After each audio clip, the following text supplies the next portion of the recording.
ഈശോ മിശിഹായ്ക്കും സ്തുതിയായിരിക്കട്ടെ. പ്രഭാഷകന്റെ പുസ്തകം 43-ാം അധ്യായം കേൾക്കാം. 1 മുതൽ 33 വരെയുള്ള തിരുവചനങ്ങൾ.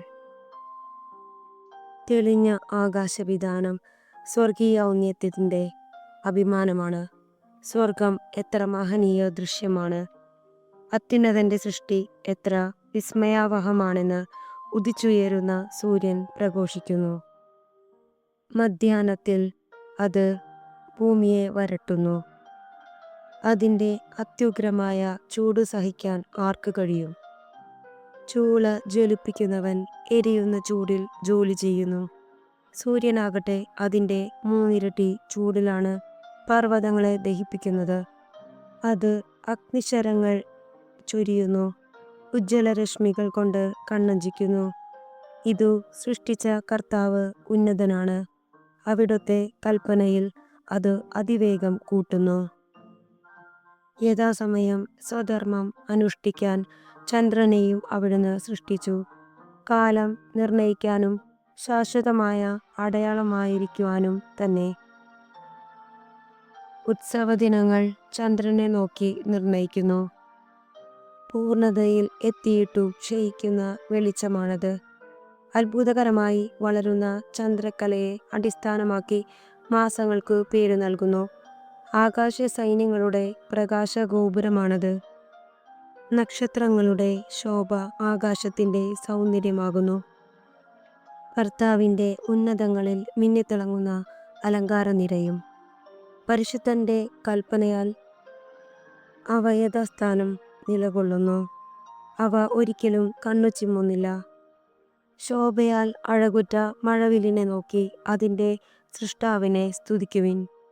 മനോഹരമായ ചാപം കൊണ്ട് അത് ആകാശത്തെ വലയം ചെയ്യുന്നു. അത്യുന്നതൻ്റെ കരങ്ങളാണ് അത് കുലച്ചിരിക്കുന്നത്. അവിടുന്ന് തൻ്റെ കൽപ്പനയാൽ ഹിമവാതം അയക്കുന്നു. തൻ്റെ വിധിയുടെ മിന്നൽ പിണരുകളെ തെറിപ്പിക്കുന്നു. അങ്ങനെ സംഭരണശാലകൾ തുറന്ന് മേഘങ്ങൾ പക്ഷികളെപ്പോലെ പറക്കുന്നു. തൻ്റെ മഹത്വത്താൽ അവിടുന്ന് മേഘങ്ങളെ ഒരുമിച്ച് കൂട്ടി ആലിപ്പഴങ്ങളായി നുറുക്കുന്നു. അവിടുന്ന് പ്രത്യക്ഷപ്പെടുമ്പോൾ പർവ്വതങ്ങൾ വിറകൊള്ളുന്നു. അവിടുന്ന് ഇച്ഛിക്കുമ്പോൾ തെക്കൻ കാറ്റ് വീശുന്നു.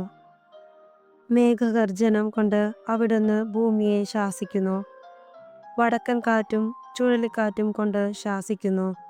പറന്നിറങ്ങുന്ന പക്ഷികളെപ്പോലെ അവിടുന്ന് മഞ്ഞു വിതറുന്നു. വെട്ടുക്കിളിപ്പറ്റം പോലെ അത് ഇറങ്ങി വരുന്നു. അതിൻ്റെ വെണ്മ കണ്ണഞ്ചിക്കുന്നതാണ്. അത് വീഴുന്നത് കണ്ട് മനസ്സ് വിസ്മയഭരിതമാകുന്നു. അവിടുന്ന് ഭൂമിയിൽ ഉപ്പുപോലെ തുഷാരം വിതറുന്നു. ഉറയുമ്പോൾ അത് കൂർത്ത മുള്ളുപോലെയാകുന്നു.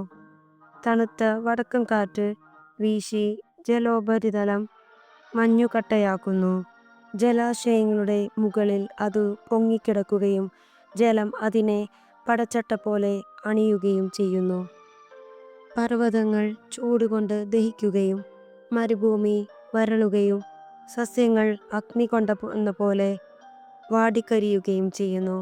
എന്നാൽ മൂടൽമഞ്ഞ് എല്ലാറ്റിനെയും അതിവേഗം സുഖപ്പെടുത്തുന്നു.